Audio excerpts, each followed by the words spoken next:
Hello everyone, thank you for stopping by my channel. If this is your first time, thank you. If you are a returning person, thank you again. I want to come to you today with another quick video. You all know I like doing quick videos. Okay, I want to show this one video. I'm working with Silhouette Business Edition, and I'm going to show you how I layered this Santa Claus with the two different colors. First of all, you will have to go to Google and find you an image if you don't already have one. You have to make sure that image is you're able to release compound path in it. So a SVG is one that you can release the compound path so that you could make your image different colors. So here's one I'm going to show you. I got this Santa Claus hat from Google. I just went to image and I typed in Santa Claus hat and I copied it over to my silhouette.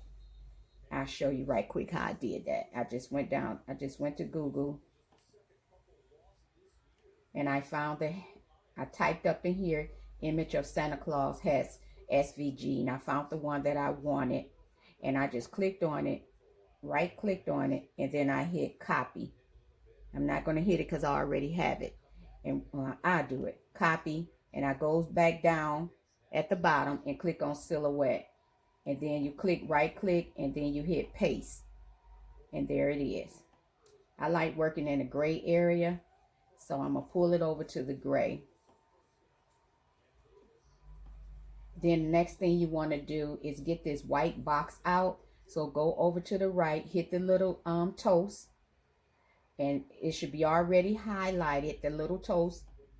Go down to this, select trace area, and then take the arrow, the little plus sign, and just highlight the hat. Make sure you got all pieces of the hat in there, and it should start turning yellow. That looks pretty good, like it got everything, long as that yellow is inside all the edges and everything. But if you want to just make sure, you go over to threshold.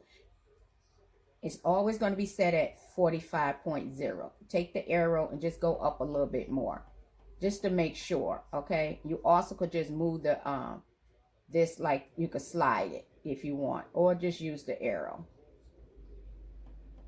Once you did that, you go down to trace style. You could pick trace, you could pick trace out of edge, or trace and detach.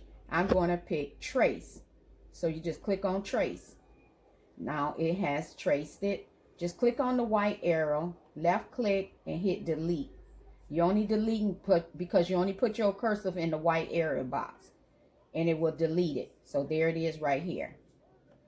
I put it over here. You can see it. Okay. Now you want to release, because you want to be able to color the hat a different color. And let me make it bigger for you. Right now it's all together. Okay, so if you go over here to object up at the top, click on object, go down to the last one, release compound path, click on compound path, then click out of it. Now everything is going to be separated. You could color it if it's just like this. Let me show you right quick. I want the hat to be pink. Go over to the right, hit your little paint pattern, and I'm going to hit pink. Okay, now I'm going to go back and I'm going to hit on this little shape right here. I want that to be white, so I'm going to click in white. Then I go and click in this one.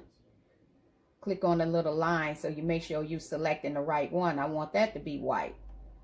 And there you go. Then you want to always make sure you group it back together. And right click, hit group. So when you move it, it's all together. If you don't hit, I'm going to ungroup it. If you don't hit ungroup, if you don't hit group and you move it, all the pieces going to be separated. Let me go back. Okay. So I'm going to go back and show you.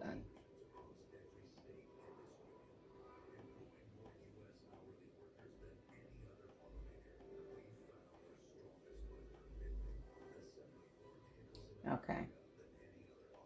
So all of it is one piece, remember? No, let me go back. Let me fix that. Just hit the arrow and it'll, you mess up, just go back to the arrow and it'll put it back how it was. Because I want it all of this still be the same. I mean, grouped together.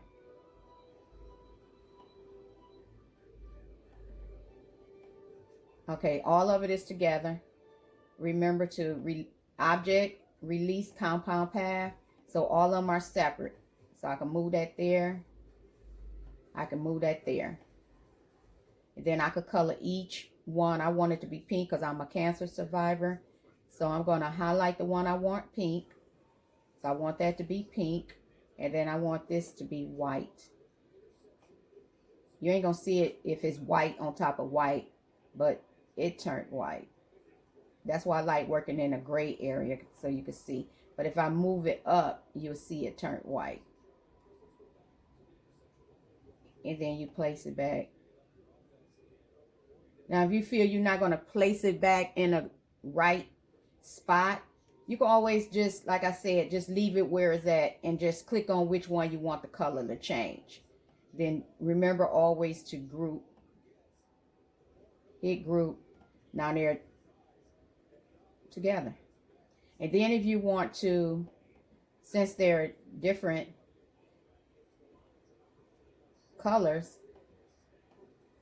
and move that over there and move that over there because I'm layering, I'm going to only print this one first because that's the only pink color.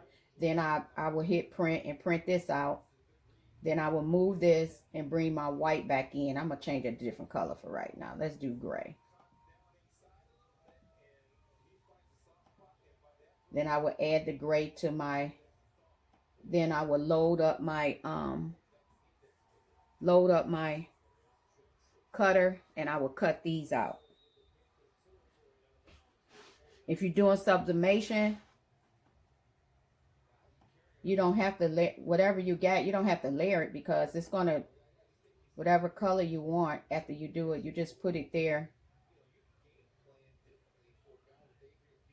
Trying to make sure this is right. And just make sure, let me go back in some more.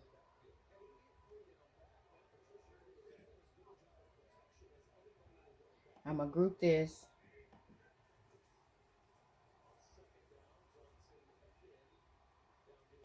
Okay. Then, since there's no words in here, I could just print it like this. And I'm doing sublimation. So this is an 8x11 I'm doing it on. If I want it bigger, I could turn the head or just turn my paper, which you go over here and turn it to landscape. And then I want it bigger because I want, depending on the size of the t-shirt or whatever you're putting it on. You don't want to stretch it too much.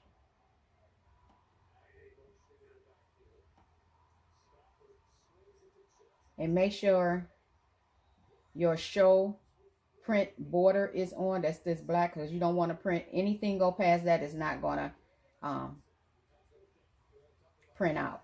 So then you go over to print, to your printer. Pick the printer that you want. Click on it and then go to preferences. If I'm pronouncing it right. Make sure whatever size paper I'm using, a cassette you're using. I have an Epson 7720, so I'm going to be using the cassette 2 because I want a bigger size paper in there. Or if you want to just use your 8x11, which is what's showing on the screen, and that's in cassette 1, just hit on cassette 1. And then your document size should be the same as your paper cassette. I mean, your document size should be what the 8x11. Excuse me, y'all, I'm a little nervous, but I'm trying to do my best. And then remember it's on landscape. And then you want to change your paper. I like using premium presentation paper. So that's what I clicked it to. And I like to stay on standard. And then I always remove reverse order. I click that off. Then I go up here to more options. Click on that. Make sure it's the same as page 1, your main page. Make sure your document is still going to be the size that you want, which it says same size as document size, which is right. So we get out of there. We don't have to do anything. We don't have to do nothing and reduce In large documents, we don't touch that. But in color correction, we want to customize. So we're going to hit advance, and we're going to go to color control, and we're going to click on color mode, and we're going to make this Adobe RGB 2.2. It's also a 1.1 on a 1.8, but we want 2.2. And then I always change brightness to about 12. Just stroll over till you get to 12. And then hit OK. Hit OK. Then you're ready to print. Then you just print it out. Make sure your sublimation paper is in your cassette 1. Make sure the plain side is face down. And you see that if you're using A sub paper, you will see A sub on the top. And you place that in and you hit print. And it should come out and you're ready to print. So you will get that ready and get your t-shirt ready. And if you're doing it on a t-shirt. And you would, if you're doing it on a t-shirt, make sure it's 65% up to 100% polyester. You can't sublimate on cotton unless you're using a white glitter first and you sublimate your paper on top of the glitter. Now they do have a spray out. I never used that. I have just used the glitter. They also have where you could spray some bleach if you want to use another color t-shirt, because sublimation only sub on white. And that's about it. I hope I helped you out. If I didn't, please comment below and let me know. And remember to subscribe and like and hit the bell so you'll be notified the next time I come on. It's very important that you just do your best. I have learned a lot of this on my own, but I also learned a lot from just following other people. I don't know everything. I just kind of work my way through it and teach myself a lot of things. But if you stroll down on my videos, I have a lot of more videos down there as far as working with silhouette. And you could check them out also. But if it's something special that you want to know, if I don't know, I'll figure it out, or I try to find it and I'll make a video of it. So I hope this helped you out, and this is what you was talking about. The young lady that commented in my page, I'm not sure, but if it's not, please comment below and let me know, and I'll go back and try to get exactly what you're looking for to do. Remember to subscribe and like and hit the bell to be notified the next time I come on. So this is how I do my layering in silhouette, and I use the basic edition. So everyone, stay blessed and stay safe.